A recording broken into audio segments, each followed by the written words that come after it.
Welcome to Decodes. We're here today with Lou Modano, our CISO at Nasdaq.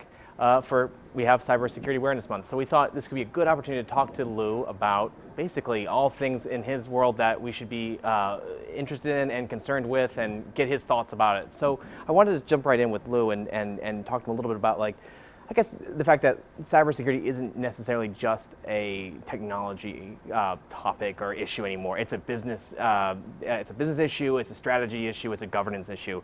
So how have you seen more or less cybersecurity evolve? Sure. What's it like right now for you as a exchange CISO? Great. Yeah. Great. So first of all, thanks for having me here, Ryan.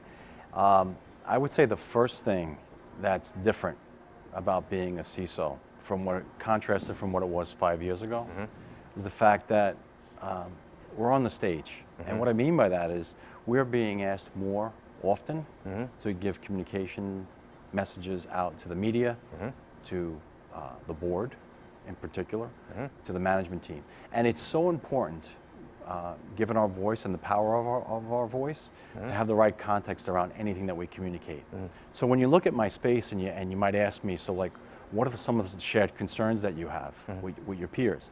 So the main one would be, how do we balance good security with the needs of the business, with the needs of our constituents, the industry, and with our regulators? That is probably the most challenging part of the job. It's also the most fun part of the job.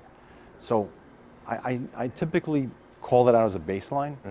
And then when you look at our concerns, I think one of the most important ones is, does the CISO know the threats against his organization? And what are they doing to prepare against those threats? Those are critically important things to consider. I also worry about what I don't know. So I ask my team to constantly look externally and for intelligence that's sometimes shared by the industry, my peers, sometimes it's shared by different government agencies, and acting on it to see how it could have a material impact on us. Got it. Another area that's a growing concern is something which we deal with daily, which are critical software vulnerabilities. So these are typically released by a third party, where there's a special note that goes out inciting what the bug is or what the gap in the security in their product is. And it's really important for us to address that. And when you look at the scale of this or the volume, it is increasing on a daily basis. To give you some sense of the numbers, we see about 45,000 software vulnerabilities per week. Wow. And that number is growing. That's grown dramatically over the past few years, and I expect that trend to continue. Now, not only is that growing, but the time where a bad actor can exploit that is shrinking. Because in many cases, there are exploit kits available externally in the dark market for them to access and to take advantage of that. Most of the breaches that you have heard about, the large-scale ones, have occurred because of a vulnerability in the environment. Another concern that I like to call out is the insider. So employees, how do we create a culture of security? How do we get our employees to really understand the importance of their role?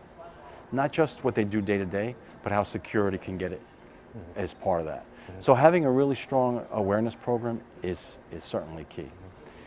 The other point, which every CISO faces, is how do we find good talent and how do we retain it? Right now, there's negative employment in the security space, and it's a matter of how do you keep people interested, how do you keep them engaged? That's something that Nasdaq prides itself on, is building engagement in its employees, keeping a culture that is not being complacent. So how do we give our employees challenging projects, initiatives, to keep them keep them motivated? I see. So just you've been doing you had the CISO role now for, I guess, almost 5 years now. So I guess, have you seen that role itself, the CISO role, how has that evolved over the past 5 years, would you say? Yeah.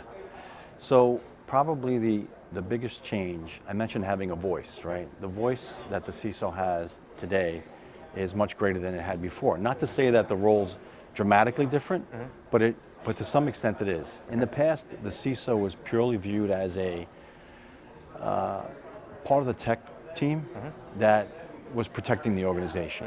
And really, when you look at the role today, it's become more about how does the CISO impact the company's strategy, the product strategy? How does it enable the business? And in many cases, having a strong, mature program could help the organization drive additional business. So that's a key one. The other is, it goes beyond our organization, right? So when you are in this role, the goal for security, you can do everything within your power, within your organization, but it's also important about having a voice and collaborating with your industry peers and with other entities, third-party vendors and whatnot, sharing the concerns, learning about the product sets that have become available, the services that are becoming available, because we're all fighting the same challenge. Sure. What is a successful board or senior management, like kind of what are the best practices you see that to make them not understand cyber more, but like have this be part ingrained into kind of more or less the board's responsibility as well? Yep. This is a great question. So I think many people, when they think of a board member, they think of it as that they're fortunate to have this role, and they certainly are. Right. But many times they don't understand the gravity of that role, right?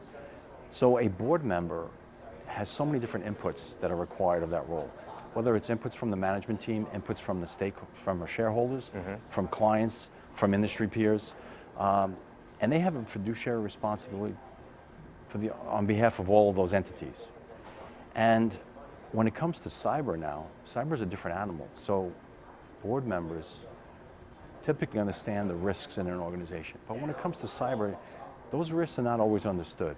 And the reason for that is many cases, those risks are evolving, right? As I mentioned, the vulnerability issues before. They're evolving daily, new issues. There are also a host of geopolitical activities that are occurring where now cyber is being used as a weapon. It could be targeting your organization specifically. It could be targeting your industry. It could be a host of different challenges they face. So now as a board member, you need to process all that. You hear about a breach in the news. Right. First thing you should probably be asking yourself is, how does what happened there? Right. How could that happen? Could it happen in my organization? What is my team? What is my CISO doing about it? So on that point specifically, what we do here is we do learnings. Whenever there's an outside activity, we try to do our best to understand what happened and how it could potentially impact our organization. I see. How do you instill a kind of a culture of not cyber awareness, but just cyber preparedness? Like have employees really understand this a bit more. I mean, we are a technology company at Nasdaq, so I think more than other companies, maybe we get technology, we're comfortable around topics around cyber and so forth. How do you kind of instill that culture in an organization? So, building a true culture of security is extremely difficult, and I say it's difficult going back to my point about how does everyone understand how their role impacts security? At the same point, it really helps when the message about culture of security starts at the top. We're fortunate that we have a CEO, a CFO, a CIO that are all greatly attuned to the importance of how cybersecurity, the role of cybersecurity in an organization, and the impact it could have. So it really starts there, and that messaging, including the messaging that I have for the organization, needs to resonate through all areas of the company. So that's one starting point. The other is having a robust security awareness training program. That would include annual training, that includes testing, so phishing campaigns. Phishing is an activity that we've seen a dramatic increase the last 4 months, and we expect that to continue. You need to test your employees, again, not because you want to catch them, but you want to make them aware that this could happen. Right. Cyber drills, tabletop exercises, it's critically important to be able to know how to respond to an incident.